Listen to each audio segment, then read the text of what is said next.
Good morning, everyone.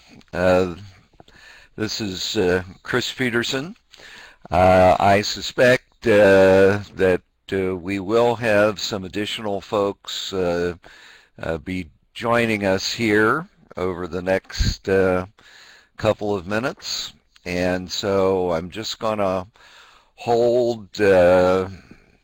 I had an email from Nadi out of Johannesburg, and the daylight savings time was uh, giving him a bit of a problem, and so they may be a few minutes till they're connected with us. Oh, that's right. I've said good morning, and in fact, some of you, it's good afternoon, and all the way around to Singapore, it's actually good evening. So I'm going to have to continue to remember the various players. While we're waiting here a minute or two, I do want to indicate that today we're getting started, and the mic privileges will be primarily with us presenters, and what we're hoping to do when we get together Thursday morning to do the first coaching session is get you all up and running on being able to talk as we go through the coaching sessions. I think under the circumstances, we are going to move ahead, and I'll remind everyone the session is being recorded. There will be opportunity about halfway through the content this morning to ask some questions, and then we'll take a lot of opportunity later in the session to open it up for even more questions. And so the intention during the webinars, the Tuesday morning sessions, is that we will have about an hour and 15 minutes of content, and then we'll allow 45 minutes for Q&A. And so that will be our general approach.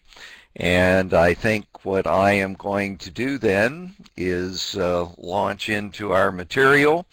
I do want to mention the faculty. Sander Malker, who is with License to Grow and is part of the MSU team. He and I will be the primary presenters. I'll be presenting workshops 1, 4, and 6, and he will be presenting workshops 2, 3, and 5. John Stone is going to be available to handle inquiries and help manage the course site, and so each of us in turn will have our different roles to play as the webinar series advances over these next weeks. So let's think about what it is we're going to focus on doing today. And primarily, we're going to give you an overview of the approach that we would like you to use in regard to project formation and implementation, and an overview of the workshop series itself. The content material for today is linking innovation ideas to priority problems. And the final thing that we will do today is setting up the coaching experience for Thursday and beyond. This is our first week, and so we're going to be attempting today to focus primarily on content, and then Thursday morning we're going to talk a lot more about how we can work together on the coaching experience, give plenty of time for people to ultimately talk to each other across the various metropolitan regions. And essentially, we have participants from Detroit, Singapore, Nairobi, and Johannesburg. And so there will be 4 of our regions that will be engaged in the workshop webinar process as we move forward. It's going to be a little heavy on content today. We've got to set up our vocabulary and our approach, so bear with me on that. And ultimately, you're going to individually decide if the approach makes sense for you. We think it's a good approach. We think it was tested very fundamentally with Transforum, and again, I will describe more fully during the content this morning about the Transforum experience. But we also know that the approach is going to need to be adapted into your individual situations. And in addition, we want you to understand, and we invite your feedback to enrich and expand the approach as we go forward. But the seminar, or the set of seminars, is really designed to pretty much stick with the way things were developed over the 5-year Transforum experience. So our goal over the next 7 weeks is this. We would like you to take an idea for creating an innovation in your metropolitan agri-food system and convert it into a fundable, doable project. Now, I think even right here, some of you may be going, that may be quite ambitious to think that over 7 weeks we can take a simple idea, or at least a first idea, and move it all the way to a project. But that's why we're really thinking of the fact that for many of you, the answer to the too ambitious question may in fact be yes. So let's call the output a project prospectus, and that's actually in our marketing materials to you. We talked about the fact that you would be writing or developing a prospectus, and you need to think of the prospectus as a marketing brochure leading to a full project proposal. It's the kind of material that you will ultimately want to have available to pitch your project idea to others. Now, for some of you, you may be a lot further along already, that you already have something equivalent to a prospectus, in which case we hope that the materials that we present can allow you to move from wherever you are to something approaching a full proposal to move things ahead. And again, we're going to try and address both sets of needs, but this morning I'm going to focus a little more heavily on the prospectus idea, and a number of our assignments really are designed to focus on this notion of creating a prospectus. Now, how are we going to go about this process of converting an idea into a project? Well, number one, We're going to use the global university paradigm that was developed by representatives of the 7 metropolitan regions a little over a year ago. And specifically, we're going to focus on the operating principles from that paradigm. And again, before we're done in these next few minutes, I'm going to walk through the paradigm with all of you. Now, the paradigm itself is modeled on the work of Transforum. Transforum was a Dutch public-private innovation program. They actually did over 30 practice projects where they actually developed extensive projects related to sustainable agriculture. It was a 60 million euro program, 30 million euros from the government, 30 million euros from industry, and there's been roughly $600 million of spin-off sustainable development investment from that project. And so we're going to rely fairly heavily on the learnings from that project. The final thing, or the final source of our approach here, is from the Michigan State University Product Center that I founded and have been director of over the last 10 years. And we've launched over 350 ventures, and they run from the very small to the very large. And when you think about creating an innovation project for your metropolitan region, you really are creating a venture.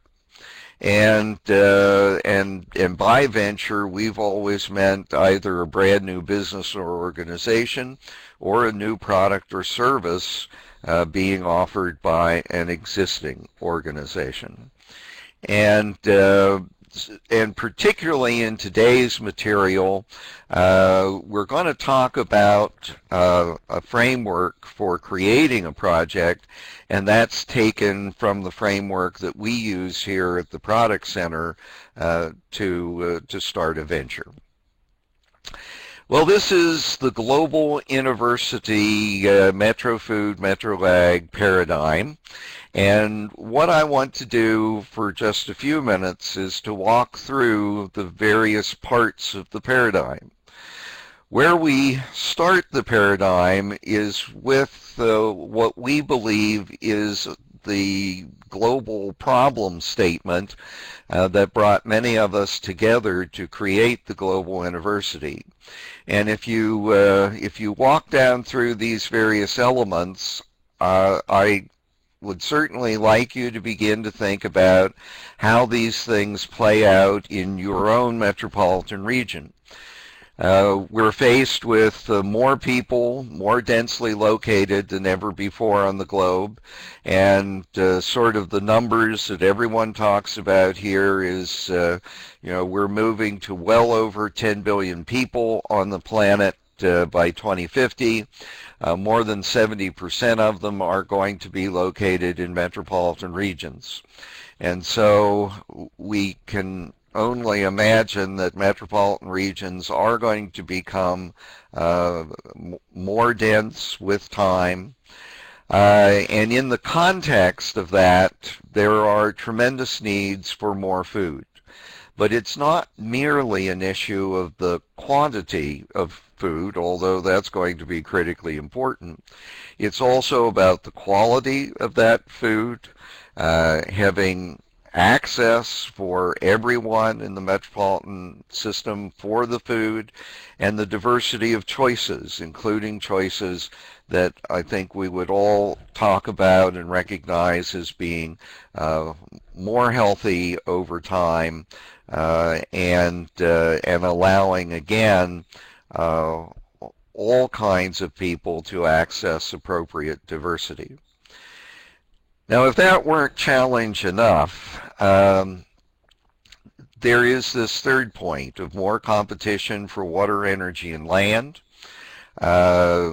we have already used a lot of the arable land around the world, and so expanding food production by creating more land, at least as we have traditionally thought about it, is going to be very challenging. We know that many areas of the world have tremendous challenges with fresh water, and that's going to continue to be true. And also in the arena of energy, we have to think about having adequate energy and also energy sources that are renewable.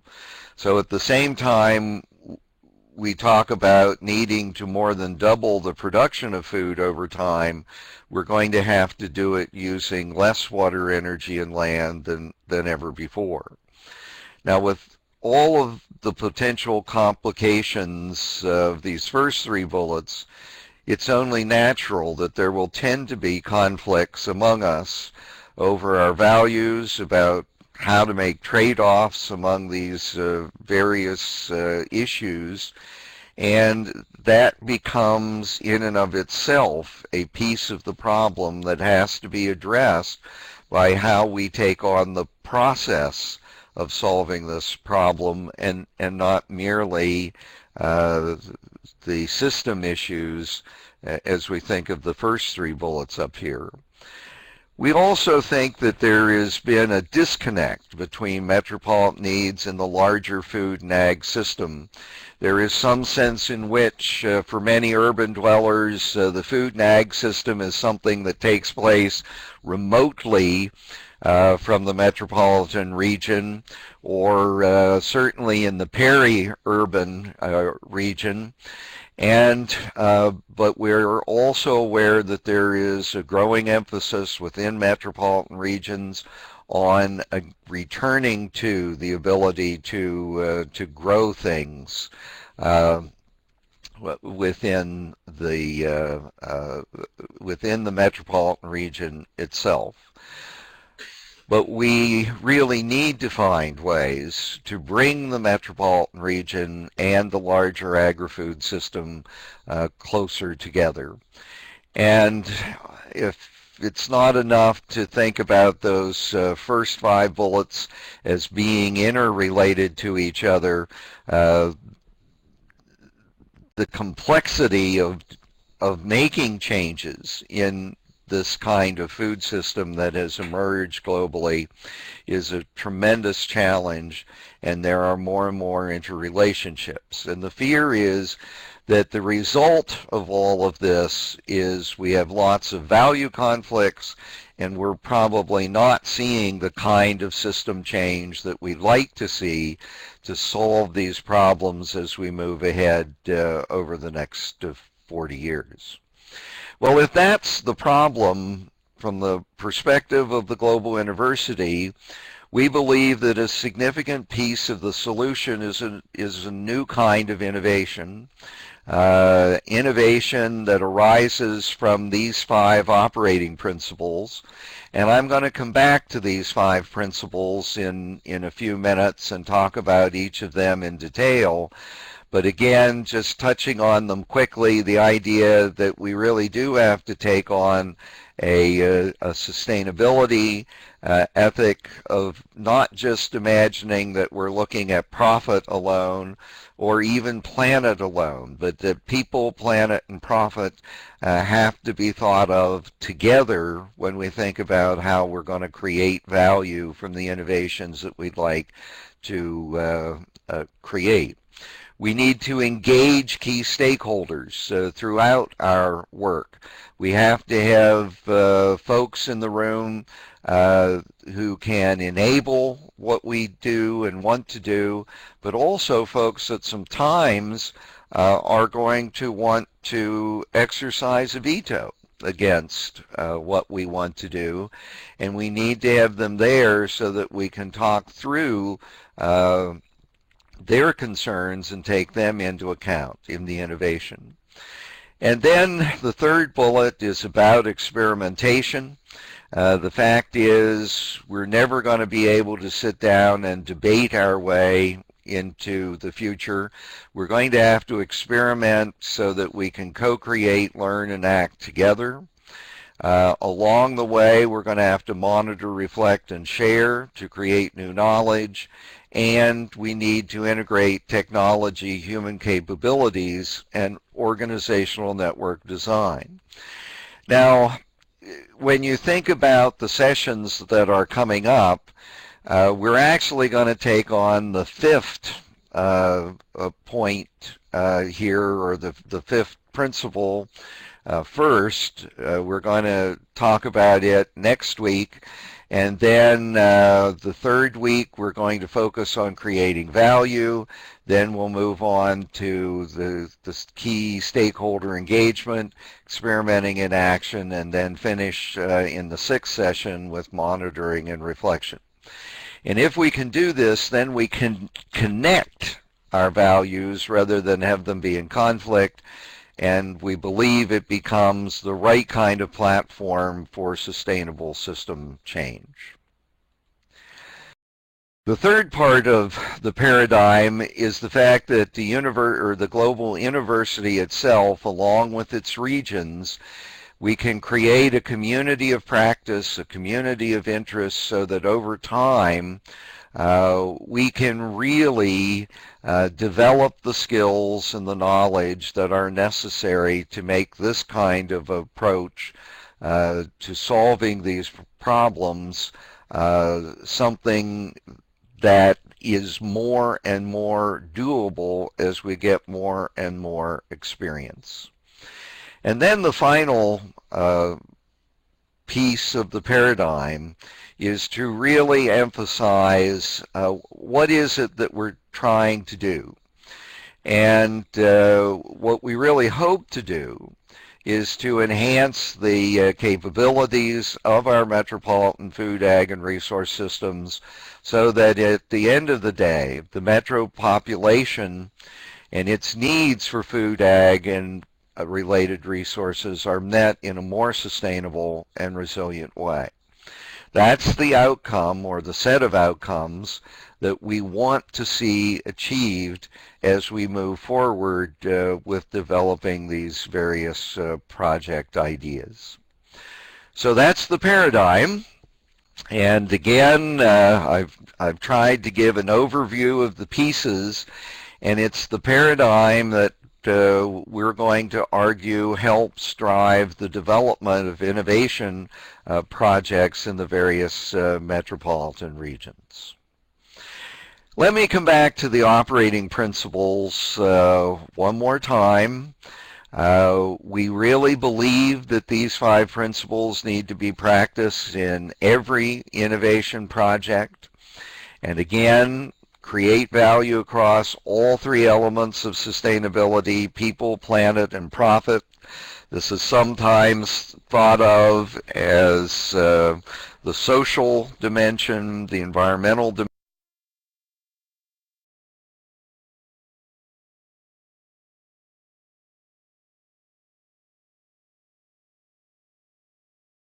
dimension, and the economic dimension. And again, we're trying to suggest, and when we come back to this in session 3, to say that you're not trying to move the trajectory of one of these things, you're attempting to move the trajectory of all 3. You need to engage the key stakeholders throughout the work, and we have a 4-sided model of the various stakeholder interests that need to be at the table. You need businesses, you need governmental units, you need societal and community organizations, and you need knowledge institutions. All 4 of these stakeholders tend to have very different sets of incentives about how they do their work and what motivates their work. And when we come back to deal with multi-stakeholder engagement in one of the future sessions, we'll talk about those issues. And again, it's not that we expect everyone to take the same set of values, but we believe there are ways to connect the values across these 4 stakeholder groups that can lead to enhancement of implementation of innovation projects. The third principle, experiment with innovation as a means to move beyond conflict and compromise to co-creation, learning, and action. And again, the critical point can be that when you get groups of diverse stakeholders together to work on an innovation idea, it can devolve into an endless set of debates. And that doesn't get you to action. But if you begin to think about moving towards action as a set of experiments, when you take some small steps, prove some new knowledge, prove some element of the innovation, you can in fact work beyond the issues of debate, and you can also move beyond merely compromising values with each other and really create something new that transcends where you are when you begin the process. Now, part of being able to do that is to constantly monitor and reflect to create and share new knowledge in the experience. And I know within our own group, the term new knowledge is somewhat been in debate. And again, we'll talk more about this in a future workshop.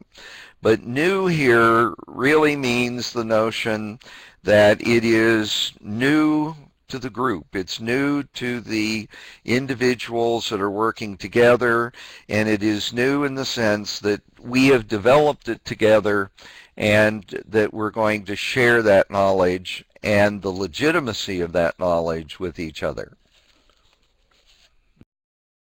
And then the final principle is that if we really want to create change, we've got to be able to talk about technology, the human capabilities and capacities to use that technology, and the organizational and network design. So often people get fixated on the hardware, the technology, the thing itself, or the invention, as it were. But we believe that unless you think about the technology, the human capabilities, and the design, you're not really going to be able to have something that will effectively change things. And so, in our mind, if we do 5 properly, then you're going to be much more likely to use appropriate technology rather than necessarily seeking to use the highest technology. Now, bear with me. We're going to build a framework for innovation project creation. And this is built on the venture creation model that we've used at the Product Center. And hopefully it gives you some insight into how it is that you can build successful projects over time. And so let's begin, and you will see the model develop as we move through the discussion. First of all, every project needs a champion or set of champions to lead the efforts or to facilitate the efforts. And I'm pretty sure that a number of you that are listening to me this morning fall into this category of being a champion either to a project that's already being formulated, or that you want to be a champion for a project. But that is critical. In the venture world, this champion we call the entrepreneur. For many of you, I think it's probably appropriate to imagine that you're social entrepreneurs, and for some of you, business entrepreneurs as well. but it is critical that we have this leadership element to help drive the process forward. And then there really has to be an innovative idea. There is something new and different that you would like to see happen, to see it created and implemented. And in essence, if you think about what we asked you to bring to this series of workshops, you were to bring yourselves, the group of champions, and you were to bring an innovation idea about how you're going to change the food and ag system in your metropolitan area. But the third thing that you need is you need a problem or opportunity. You need a market, if you will, for your innovation idea. Now, mostly innovation ideas arise from problems and opportunities that you personally see in the system. And that's a good start, but you also need some real validation externally that the problem and opportunity and the innovation idea really go together, and we'll talk about that more in a few minutes. Well, when you have these three things, then you have what we're going to term a project concept. You have the very beginnings of what will work, because you have someone to drive the project, you've got a critical innovation idea, and you've connected it to a good, strong problem or opportunity statement. So when you have that project concept, the next thing that you really want to do is you want to prove the potential of that concept. You want to test its potential, and you want to create some kind of initial prospectus that you can go out and sell that to others in terms of recruiting a whole team of champions, being able to approach stakeholders and funders about how your idea really can address the problem or the opportunity. And at this stage, you need some fundamental resources. You've got to go out and you've got to look for basic information that says, if we implement this project concept, you can, in fact, and I see Sander has made an indication on here that he's having some problems. I'm just turning to our technical expertise here.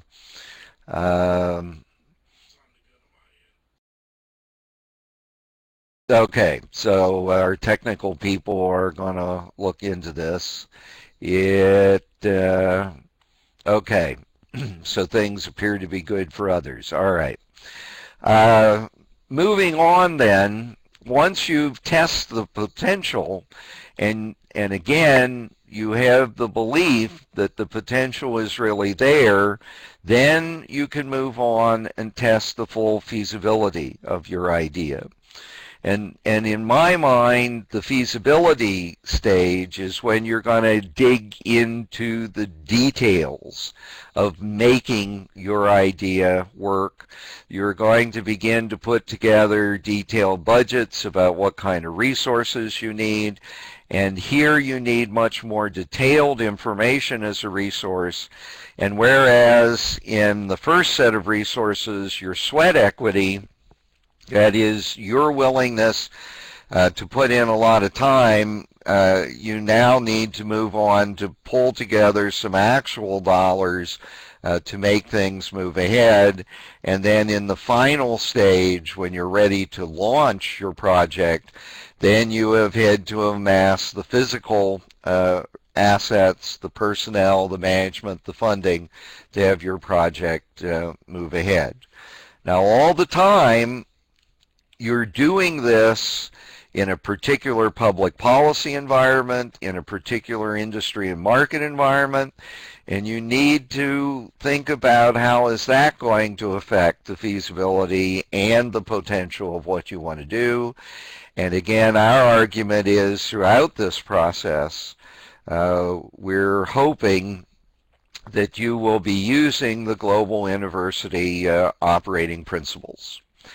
And then just to further emphasize what the workshops are about, today's workshop, the content, we're going to look at the problem and the opportunity today. Next time, we're going to spend the whole session talking about putting more meat on the bones of your innovation idea as to what kind of innovation is it, what does that imply for the nature of the project that you're trying to implement. And then workshops 3, 4, 5, and 6 are really all about helping you prove the potential of your project. And then workshop 7, we're going to ask the various groups among you to actually pitch your prospectus that you will have developed over the 7 weeks. So that we're really going to be focusing on the project concept and proving potential. Now again, for those of you that might be actually ready to move out into the feasibility side of the diagram or the framework here, we're hoping through coaching and some other things as we move along to also be able to help you through the process. Now, here's this admittedly somewhat elaborate, it looks like a linear process. Well, let me tell you what this looks like in reality. Yes, it is not linear. It is 3 steps forward, step back. You're going to come into this at some place, and then you're going to realize that something earlier was missed, or else you're going to have made some early decisions only to discuss as you do your analysis that those early decisions aren't going to work, and so you're going to loop back and you're going to start all over again. So the critical thing to understand that this framework for innovation project creation, it's a roadmap. It is not a straitjacket. It's never going to happen in this kind of linear fashion. Project development, as we say here in the slide, is a winding road of moving forward, then looping back, loop forward, cycle around. But one of the things that we have found by working with entrepreneurs is that that you need to touch on all of the aspects of this framework before you're truly ready to launch your project into reality. And so that's what we're going to be about here over the next couple of weeks. And I am going to stop a moment and allow those of you to type in any questions you might have about the framework and the general approach before we move on to the more particular thought of linking your idea to the local problem and opportunity space.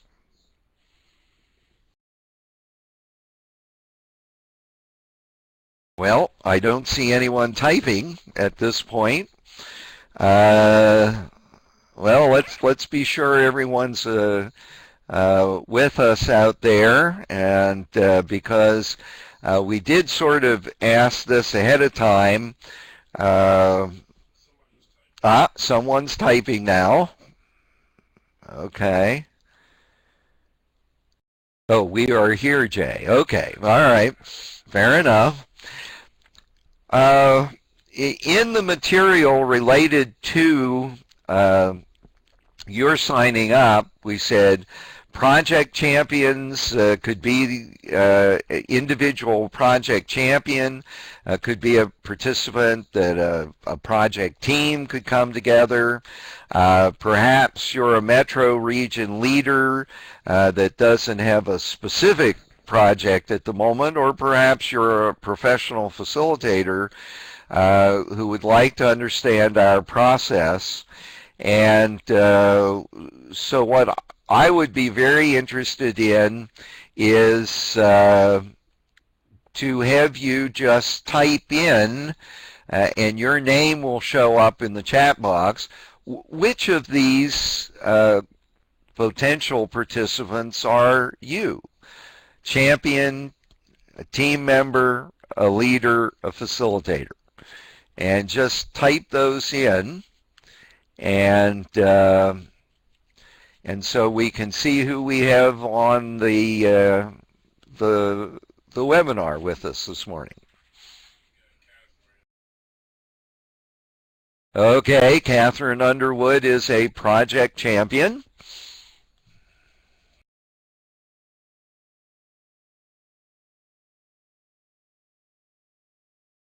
We got multiple. Jerry is a project champion. James is a project leader. Tia, I'm part of a project team. Very good. Mensa, project champion. Kay is a project team member.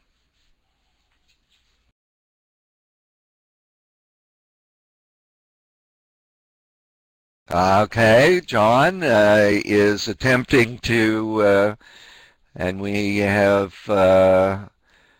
Kadiri is a project leader. Chris.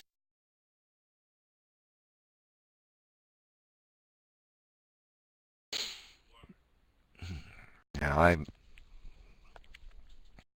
So, all right, that gives us a good idea of the various kinds of individuals that we have on the webinar. For those of you who are more in the leader facilitator category, I think it probably will be of interest to you to pick an idea and run through some of the exercises with us. Obviously, for the champions and team members, you're going to be able to directly use the assignments and the material in the course.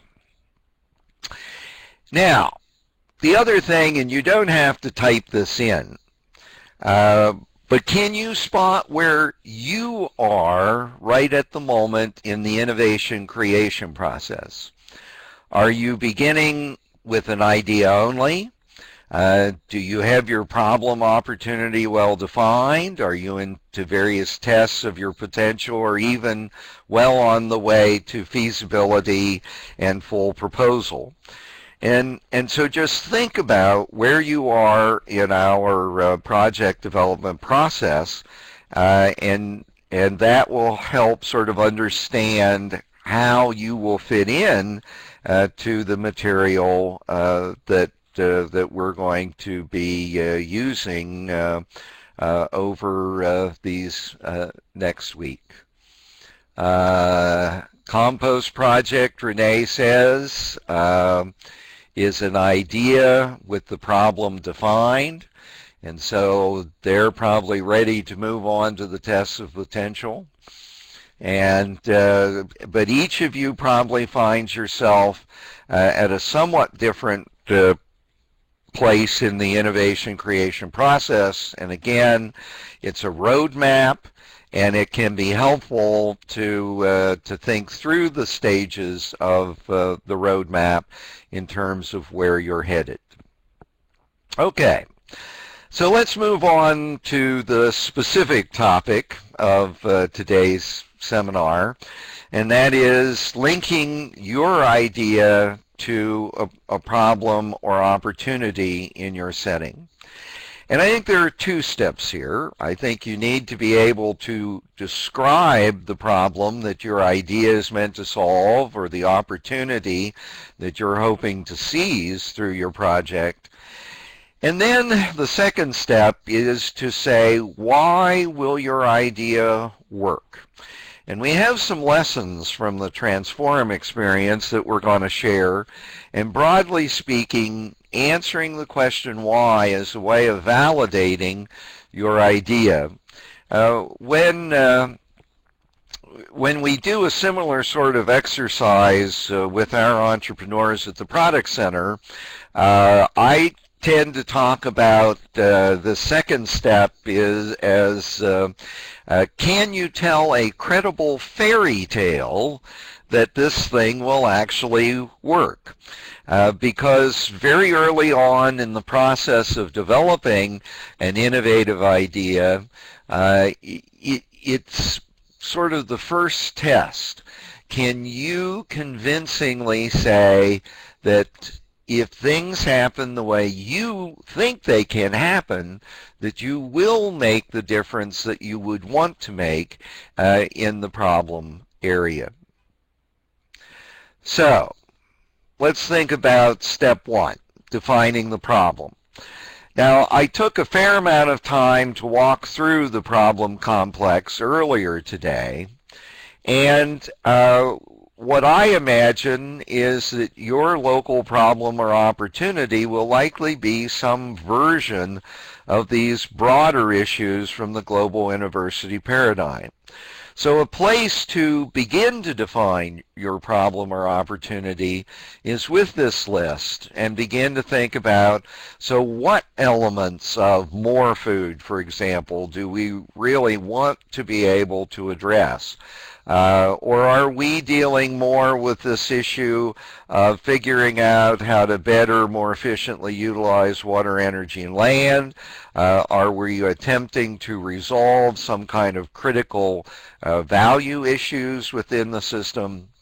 You know, there are all sorts of ideas that can come from this broad statement of the problem, but you really need to localize it in terms of what are the things that you're looking for in defining the problem.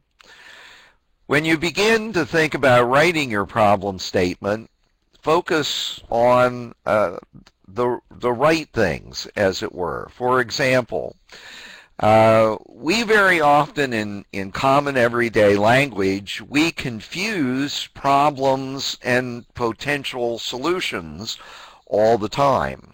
And very often we focus on the solution rather than on the problem.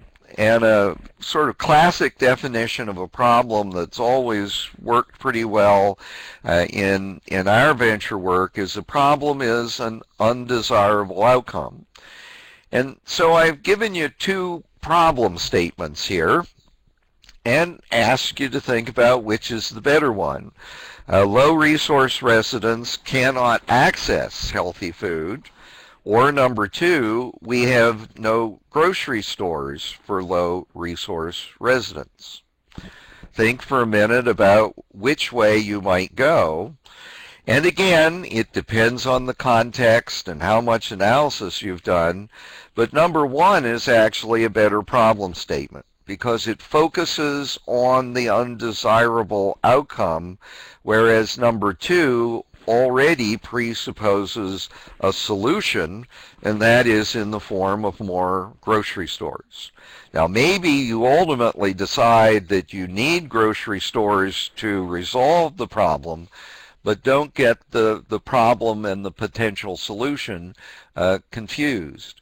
Similarly, if we begin to think about an opportunity statement, it's a desirable outcome that can be achieved by your effort, emphasis on your effort. And again, which is a better opportunity statement? We can change how most grocers site their stores, or we together can form a food cooperative.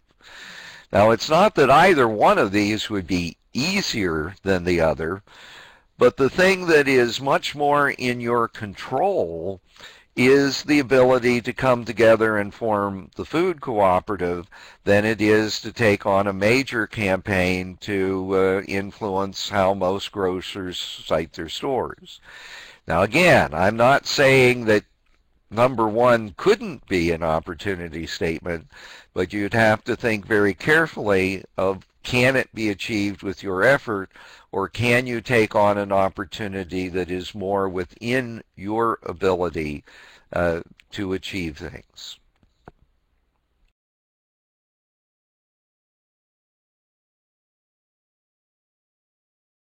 I suppose this one is easy to say, not so easy to do in practice, and that is you do want the problem to be focused on priority needs. What problems are deeply and broadly felt in your community? And in addition, you need to focus on things that capture your passion. I am an economist, and you may find it unusual for me to imagine that I'm going to advocate you got to have passion, but in the world of venture development, in the world of innovation projects, you have to have a passion. You've got to be taking on problems that you're already connected to, and you've got to believe that those problems are worth your energy and commitment. Now, these are some very broad recommendations, and it's because problem statements, opportunity statements, need to ultimately be very tailored to your specific situation, and these are just some broad guidelines.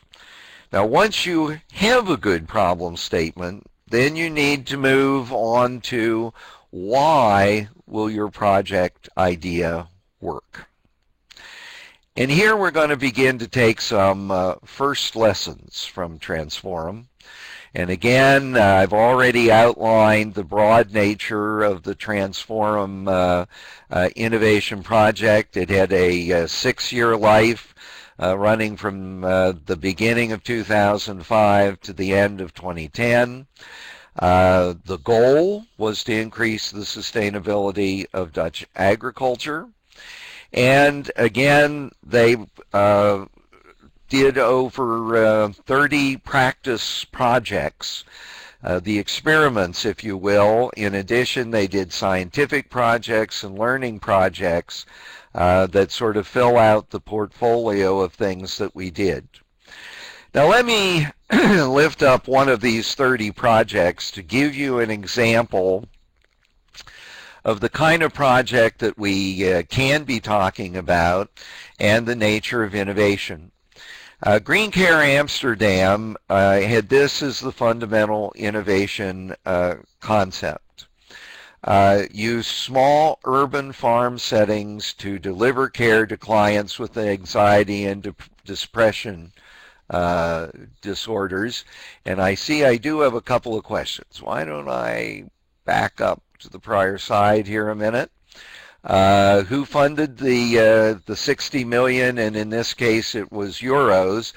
It was half from the government, the public sector, and half of it actually came from the agricultural industries in the Netherlands, including matching funds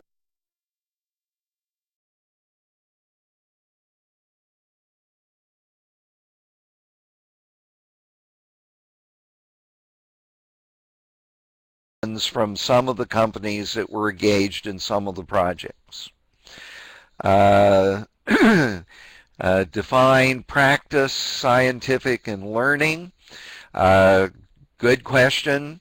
A practice project was one where they were actually attempting to implement a new innovation in the system. And again, I will give you some more things, or when we walk down through the Green Care Amsterdam, you'll see what we mean by a practice project. Scientific projects, on the other hand, in some instances, some of the practice projects ran into problems that needed some scientific research.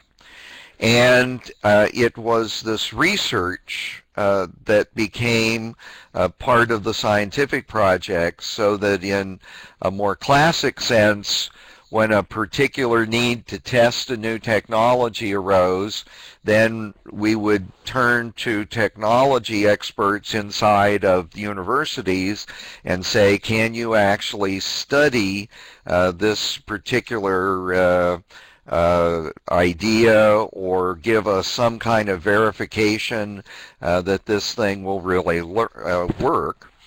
And then the third type of project was a learning project, and that was deliberately trying to look across the projects and see, analyze, and capture what was learned in the projects by way of establishing a new kind of innovation system.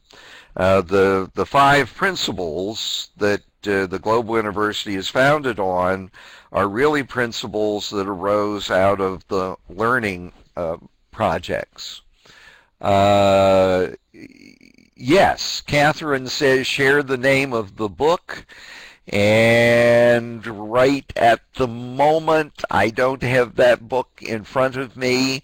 I know, Sander, you have mic access. Do you want to share the name of the book?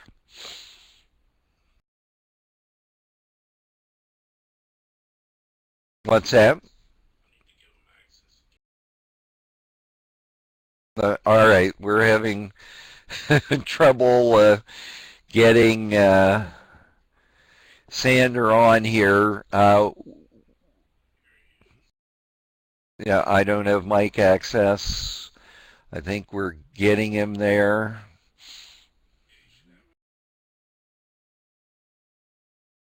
Okay. Maybe I see he is typing here. We can get you that reference, and as a matter of fact, we can get you access, I think, to the book itself, and we can give you much more detail. Okay. There we go. All 3 books are posted on the Food Plus website, and we'll be sure to get those up on the course website as well. Thank you, Renee. Okay, good questions. So let's think about Green Care Amsterdam. The innovation concept was to use small urban farm settings to deliver care to clients with anxiety and depression disorders. Now, this was very much a fascinating kind of innovation. Urban farmers in the greenbelt around Amsterdam were looking for new kinds of revenue to be able to sustain their farming operations. And one of the things that became of interest was using the setting of the farm to have clients, as we say here, with anxiety and depression disorders to come and work on the farm as part of their therapy and return to mental health. And what became fascinating about the project was just how extensive the list of partners ultimately became in terms of making this idea come to life. You had various kinds of care institutions that wanted to implement new kinds of processes to bring about rehabilitation in a social setting rather than an institutional setting. You had national healthcare organizations that wanted to be able to prove that this kind of intervention was going to work. There were several universities involved in studying the impacts of this kind of care and ultimately sharing those experiences more broadly across the Netherlands and out into Europe. What was really fascinating was the fact, as we show here, 102 farmers were involved in coming together, and the reason they came together was to form a cooperative, in essence, that could help professionalize this activity and really make it a sustainable stream of income.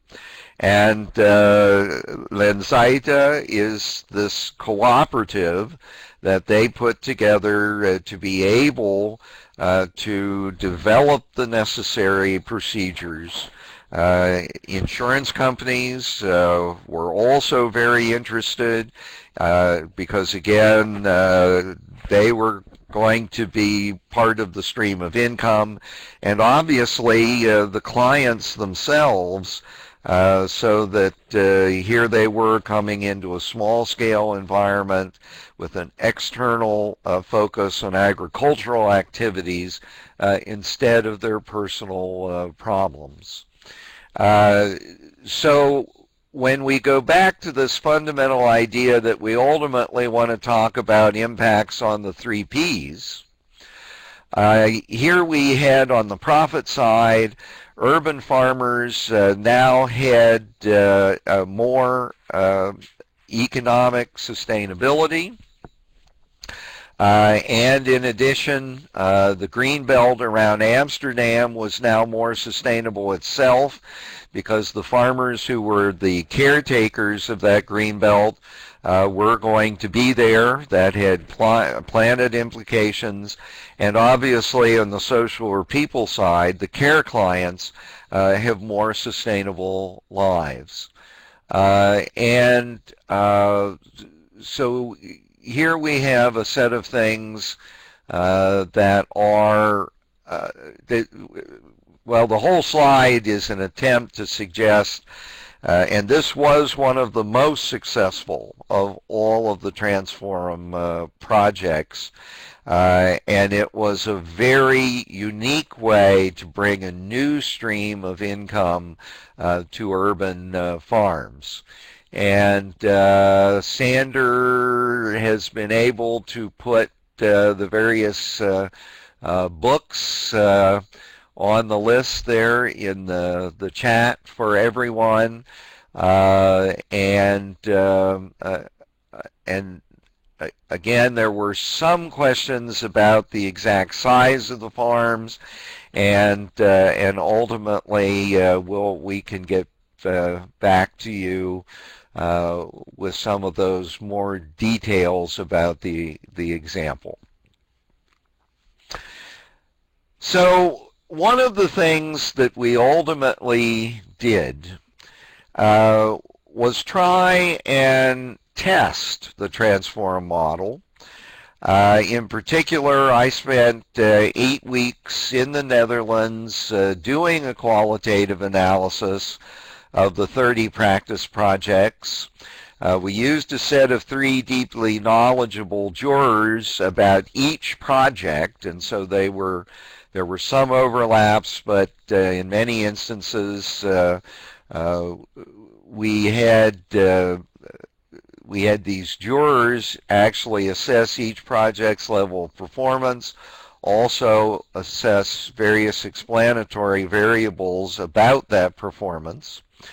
We did cluster the projects into performance quartiles. We had 14 attributes of performance, and we only used Likert scales, 1 meaning low performance and 5 being high performance, and I'm going to show you these results in just a second. And then we observed the influence of the explanatory variables across the quartiles, and we did find some very interesting explanatory patterns within and across the quartiles. And over the next workshops, I'm going to continue to share some of the findings from this research. But let's begin by thinking about how did we try and measure performance. You'll notice that there were two broad categories of performance, what we called the system outcomes, people, profit, planet, our three system Ps that we've been talking about already. But in addition, we went on to say, so was this about merely creating a plan to do something, or was the project able to move on to actually investing in something, or had the project actually achieved by the end of Transforum the ability to harvest actual value from the work. And so those were the critical system outcomes. The variables that we really wanted to see changed across time. Well, the interesting thing is that if you look across these four quartiles, and remember it was a Likert scale, 5 being very strong performance and 1 being low performance, you can see that there was a steady decline across the quartiles. And so we did find that there was a lot of variability in how much effect the various projects had on changing the system outcomes. The other set of outcomes that we looked at was what kind of things came out of the process of the project team working together. And these are fairly, again, simple assessments. They were done on Likert scales. Did innovation happen? Did action learning happen? Did the various partners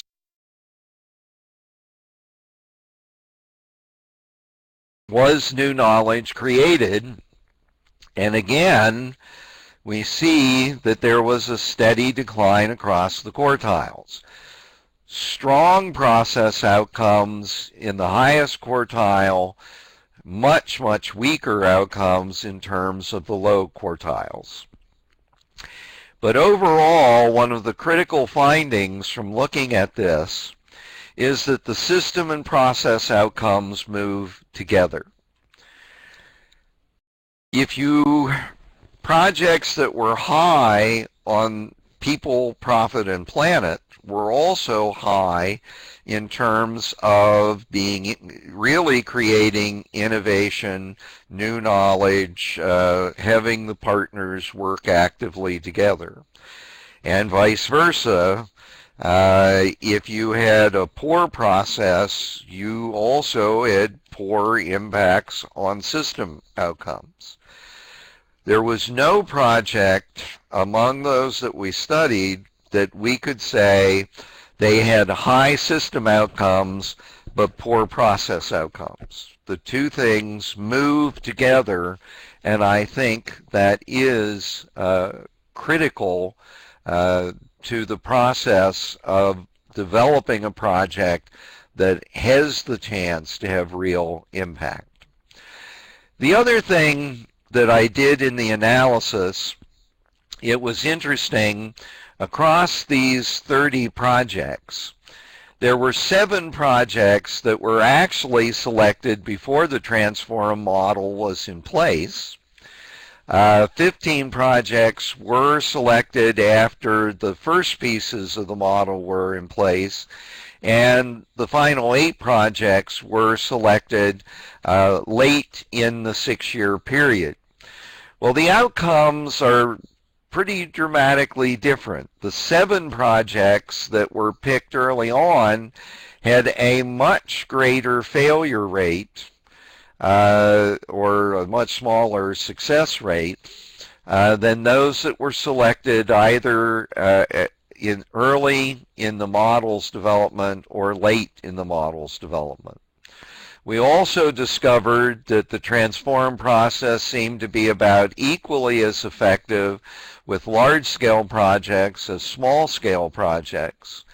And finally, and I haven't really introduced the concept of wickedness, but wickedness in this context means that a situation was very complex, value conflicted, if you will, and the more wicked the project, the more likely the transform approach worked over time, and the less wicked, the less successful the transform approach tended to be. Okay, Jay has asked a really good question here about how many of the transform projects continued with private funding. The vast majority of the transform projects continued with private money, and Sander has answered the question over 75%. So that in fact it was very successful in terms of having the economic sustainability work right along with the social and environmental aspects. Give an example of a more wicked scenario. Ooh, that's a really good question, Sander. I'm glad you got it instead of me. It's too bad we don't have Sander on mic this morning. Okay. Sander, we think we have enabled your mic if you can join us on this one.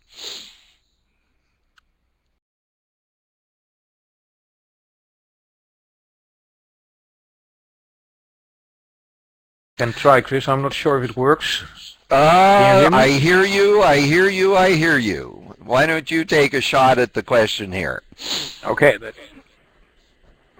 That's good. And sorry, I do have some connection issues, so hopefully I'll be with you for the rest of the webinar. Well, I must say, I think, Renee, you asked the question. Wickedness is something that is almost always connected to sustainability, because people have different perspectives of what is more sustainable in a certain situation. And I think in all of our projects where it really was about finding collectively a solution that was more sustainable, so not a preconceived idea by an academic or an entrepreneur, but a real exploration with all the stakeholders around that central question: what in this situation could make this business or this activity more sustainable, always became a very wicked problem, because it is difficult to put any precise measurements on it. It has to do with perspective, with personal opinions, and it changes from location to location and from situation to situation. So I think if Chris says that his assessment of all our projects, which one were more wicked, were the ones who did not focus on one particular aspect alone of sustainability, for instance, just making a better profit, or just doing a little bit better for the environment, but we're really focusing on all three P's and trying to find a better balance between those three P's. That would be my answer, and hope that helps. Yeah, let me pick up one of the examples. Rondeal was a brand new way of managing laying hens, And the real conflict here was that the animal welfare group in the Netherlands had really come out in strong opposition to all of the traditional ways in which chickens were being managed. And Rondeal was a successful attempt to completely redesign the way in which laying chickens were housed, fed, and handled. In essence, it was a farming system that was designed from the perspective of the chicken, but there was a lot of issues surrounding whether or not the animal rights organization would ultimately certify any process as being acceptable to them. But in fact, through the project process, through multi-stakeholder engagement, they ultimately gave their highest certification to the Rondeal system. And so that, in my mind, was clearly one of the more wicked examples in terms of being able to take a situation in which there were clear conflicts in values between the farming group and the animal welfare organization, and they were able to work it out by a very innovative new process. Okay? Good questions.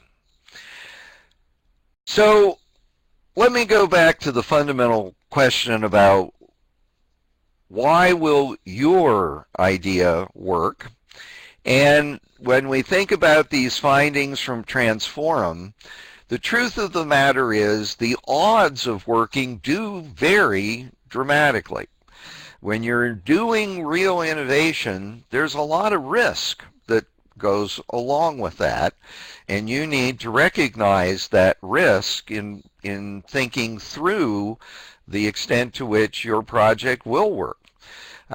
We discovered that if you fully followed the Transforum model, you did in fact up the odds of success, although none of those projects had anywhere close a perfect 10, if you will.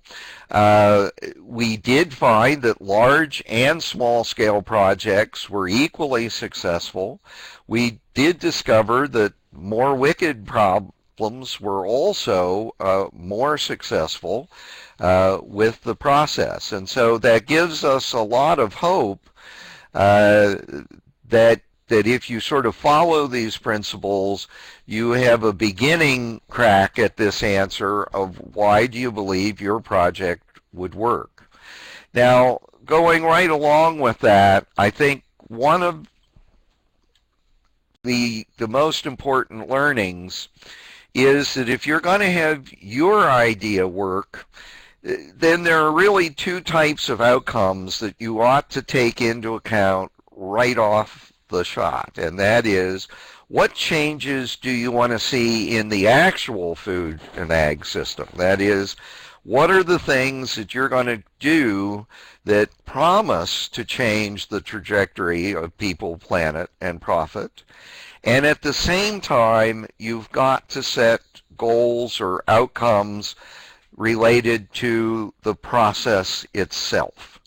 And that is, you've got to, from the very beginning, understand that this is a process of innovation, that we must engage together, that we actually do need to learn across the project, and ultimately be willing to share and test results. And so from my perspective, these are sort of the first learnings. And so will your project idea work? Well, it will work if you can really, or it's more likely to work, if you are more willing to focus on both sets of outcomes here within the very design of your project itself. Why will your project work? Well, it'll work because there's actual demand for your idea. The problem or opportunity that you're working on has to be validated by others outside your immediate circle. The classic example that we run into here at the Product Center all the time is the inventor of some new food product comes into us, and they're excited. They love the product. All the family members have tested the product, and yes, this is a wonderful product. But when you ask them, well, who outside of you and the family would actually buy this product, one of the classic answers that you receive is, everybody will buy this product. Well, that's a sure sign that if everyone in general will buy it, no one in particular may buy it. You've got to be able to take your idea to others and be able to say that this problem that we're working on and this idea that we want to implement really has a chance because there is demand out there from others beyond our group. So where do you go look for demand, as it were? First of all, you ought to look at any existing studies of your metro region's agri-food system and begin to understand that you can validate the problem, the opportunity, and that your idea then can fit with what's going on within your metropolitan region. You can get a group of individuals together and create a map of the problems and opportunities. A number of you on the webinar this morning were part of those efforts that we put together as the Global Innoversity as we went into each of the regions, where in fact we worked on creating maps of problems and opportunities. We probably did the most elaborate of that kind of work with Detroit in Novi a year and a half ago. So that's another way of going about testing the demand for your idea. And then always shoe leather research, go out and talk to stakeholders on all sides of your project idea. Get feedback from government, from business, from societal and community groups, and from knowledge institutions.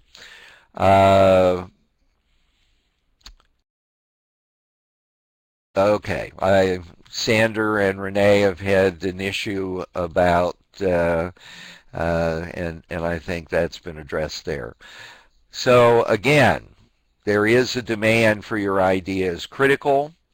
Another aspect of this is the notion that the idea can actually work. If your idea works as you think it will it in fact solve the problem? Can you tell this credible fairy tale that there is a real connection here? Because in some instances, the full solution may not actually be completely realizable, and you need to understand that. And but if it's not going to be a full solution, then will what you want to do make a positive change in the problem's trajectory, even if it isn't going to solve the whole thing? You've got to take in account who can empower or veto your idea as it moves towards implementation, and then can you influence the who to either empower or to avoid the veto? And that's critically important in ultimately coming to understand who you need to have on the project team to move your project forward. What are the things that can cause your idea not to work? And do you have a management plan for those things? Now, again, at this stage of your analysis, we're not asking for detailed answers to these kind of questions, but you need to think about them from day one, as it were. And do you have or can you get the resources to do the thing? And all of these questions lead to answers that will bolster your ability to argue that your idea will work in time. And then finally, are you bringing the right attitude to the innovation? There are sort of two ineffective attitudes for innovation. One I've already cited earlier.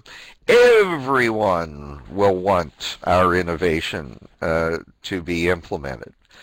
That's going to rarely be true in these kind of problem settings. And the other thing that gets in the way of real innovation is a fundamental belief that you or we already know the solution to the problem.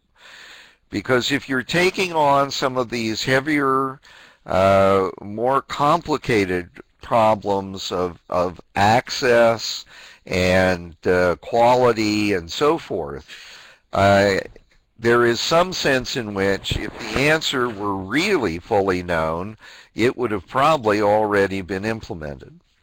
So that a much more effective set of attitudes for innovation is to realize from the start that you're in a situation that is complex and messy and solutions are uncertain.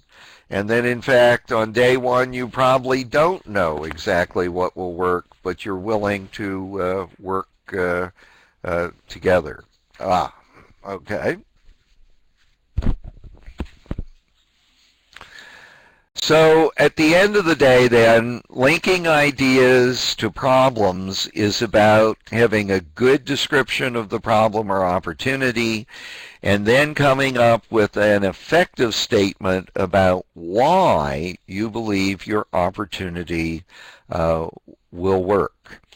Now, I'm hoping that Sander can find his microphone again, because I have sort of two questions that I'd like Sander to address, since he has a more detailed knowledge of the transform experiences than I do. So Sander, can you pick up these two questions for us? When did projects get into trouble in this linking the idea to the problem? And then on those projects that were effective, what were the signs that really told you that they were effective? Yeah, thanks, Chris. With regard to that first question, when did projects get in trouble with linking an innovation idea to a problem? I think you already mentioned the biggest reason for that, and that is when people came to us with a solution looking for a problem, or someone who had an answer, not a question. I think that was the most obvious reasons when there was actually no linking between an innovation idea to a problem, because it was all preconceived. And that's easier said than done, because you do get a lot of people, very enthusiastic people, with very high ambitions and a very attractive story to tell about what solution they see to a problem. But we found it in Transform that if such a champion is not willing to organize a dialogue around the problem and the potential solution, is not willing to let go of his initial idea of how that problem could best be addressed, he was actually not in a position to organize learning, and he or she was not in a position to really involve and engage other stakeholders. It was still his or her idea, and it never became the idea of a broader network of stakeholders. So that is the first my first response to that first question. The other one you often see comes to innovation management. How do you do it? Transform was a subsidized organization, and we gave out subsidies to our projects, and we wanted, of course, some sort of accountability for that money. And many people made a mistake to completely pre-plan their projects and to sketch out in advance what they wanted to do, what knowledge questions need to be addressed, what work packages were necessary to solve the problem. But those projects who did that were very unsuccessful. The projects that were successful were the ones who didn't see it as a project, but more as a process, almost as an expedition, where you step out together to explore your context, to explore your setting, to explore your problem, and really learn from each other.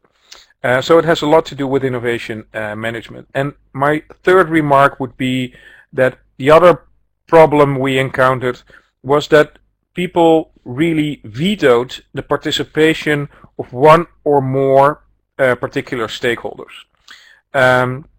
Sometimes for good reasons, because they didn't trust that stakeholder, or they didn't have access to that stakeholder, or were not on speaking terms with that stakeholder.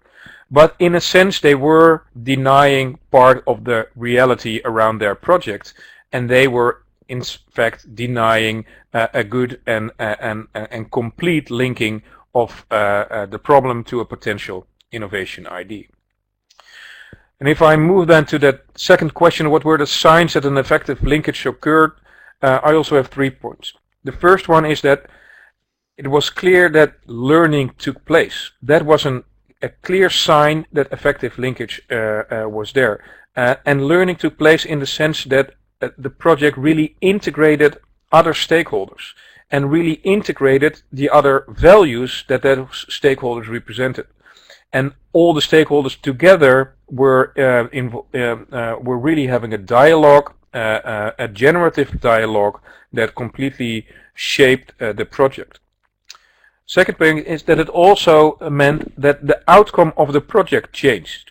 It was not that preconceived idea that the champion came to us with in the first instance, but it was really a collectively shaped idea, based on those collective learnings. And the third indicator is that at the end of the project, but also maybe even during that process, the different stakeholders were all willing to commit to the process and commit to the results of that project.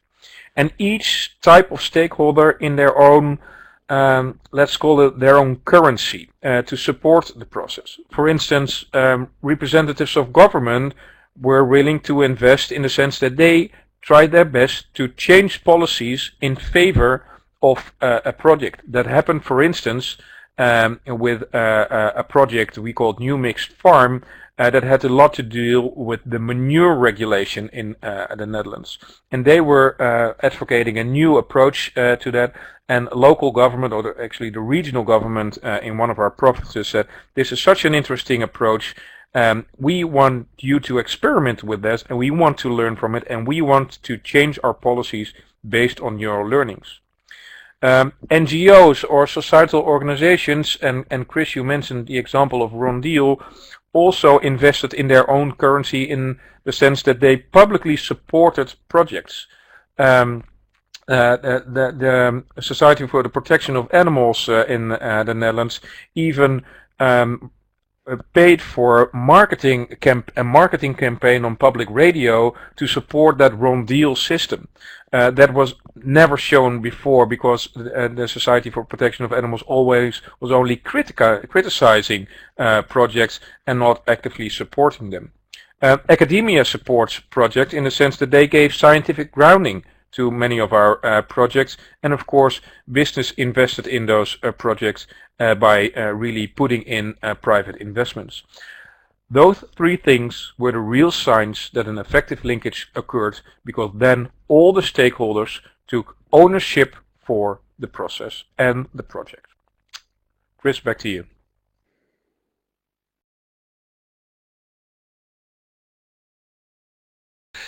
Thank you, Sander.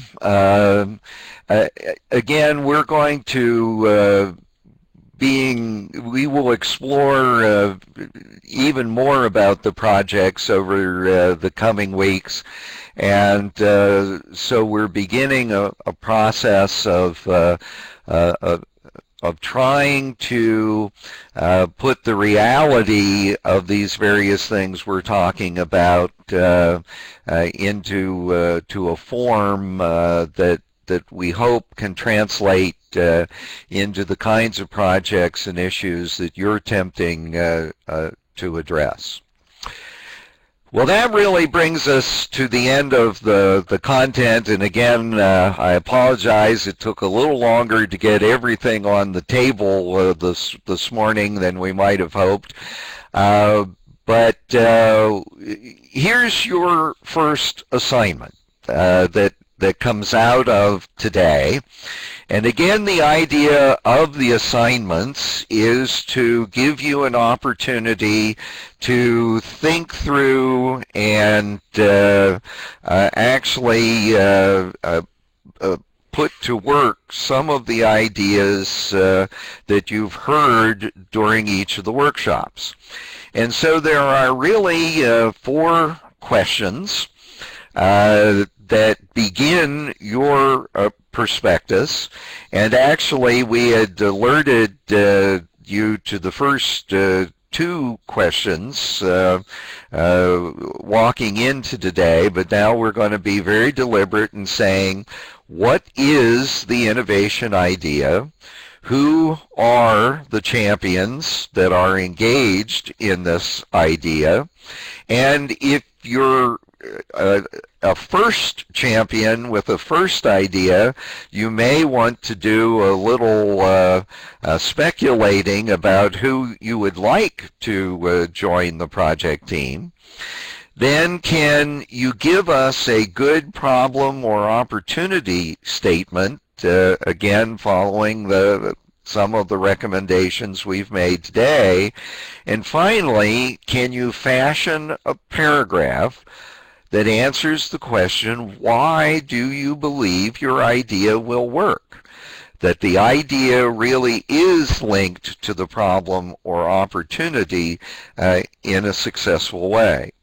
Now, as we give you these assignments, we will ultimately, and we're going to do that Thursday morning, we're going to talk about where you can post your assignments. Those of us on the faculty intend to give you suggestions and feedback. At the same time, I will say to all of you, this isn't a course. We're not going to grade you on the things that you submit, but we are going to give you feedback. And as a matter of fact, as you post your things, we also hope that you will read other postings from other groups and be willing to share in a give and take process as well.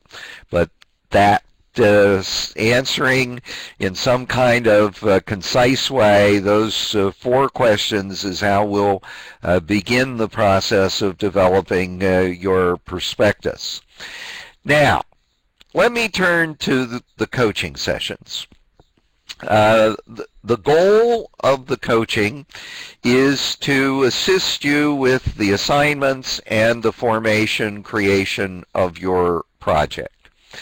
And essentially, Sander and I, with an assist from John, will work with you over the 7 weeks to answer questions, to give suggestions, but I also want to tell you the 3 of us don't view ourselves as the sole experts on these things. There are a number of you in the audience that I know have worked successfully on innovation projects before. We hope that you will bring your knowledge and sharing to the group as well over these next weeks. Our first coaching session is the day after tomorrow. And again, we will use the 8 to 10 a.m. To be the first coaching session. But here's the agenda for Thursday. And what we're hoping to do is be able to activate mics for all of you on Thursday morning. And so we may have to spend some early time sort of solving some global interactive technology issues. We're going to try and keep that to the first 15 minutes. And then we really would like to turn to you to ask, how do you want the coaching sessions to be handled? For example, we could just simply set up the 2 hours every Thursday morning for everyone, but to the extent that we can arrange individualized time for the various metropolitan regions, we would like to be willing to do that. We can do it through Adobe Connect. There's also some prospect that perhaps for some of you Skype may be a better alternative for the coaching. We can get some idea of that. And then there's also the issue of what kind of subject matter would you like? Would you like us to give some more content versus Sander and I in particular coming to the coaching session, and we're simply there to answer questions and facilitate a dialogue among people rather than really present more content. On the other hand, if you believe there's a need, if you can give us some direction, that would be very helpful. And then the final part of the agenda is to cover the issue of what is the role of the assignments.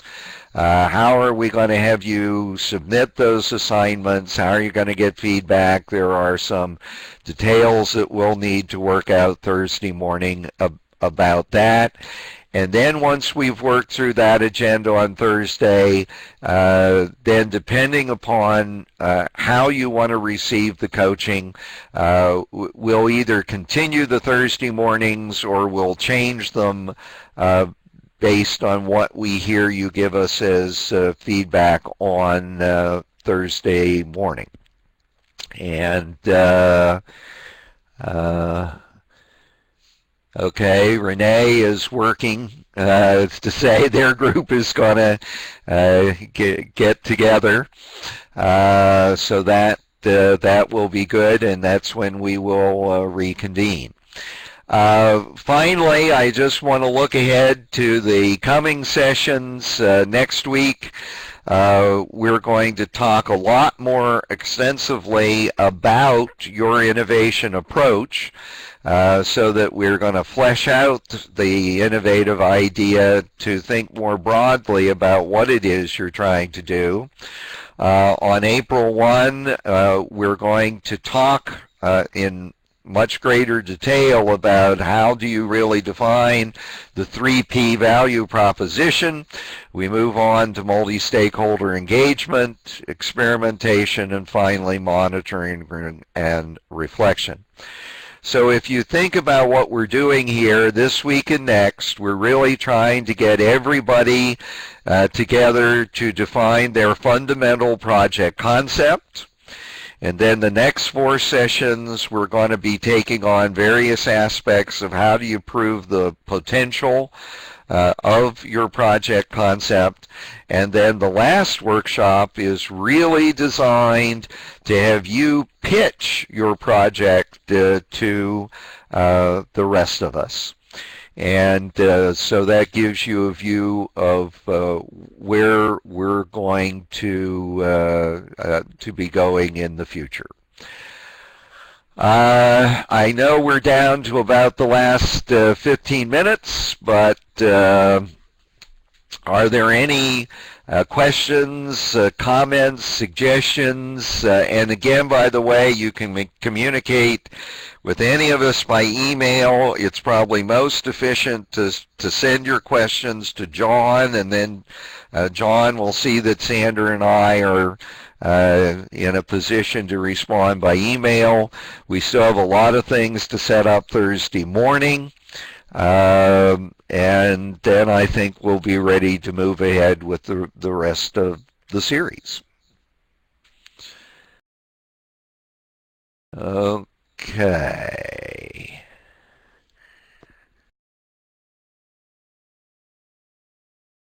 Oh yes, tech issues will go to Rashad, who's been in my office here with me, feeding me information, and he's given you his email address there in the chat box.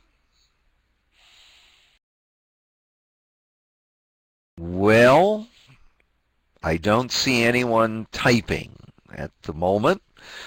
I thank you, Renee.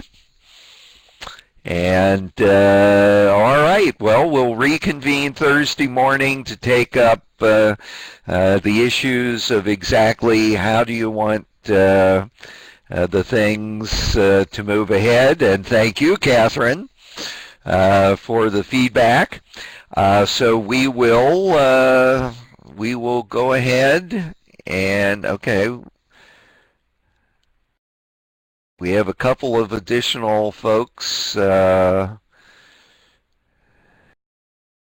information. All right. Well, the reviews are coming in right away. So thank you all very much. And at this point, well, I guess maybe see you on Thursday. We'll be talking to you on Thursday. So thanks for joining us, and we'll look forward to successful rest of the series. Take care now.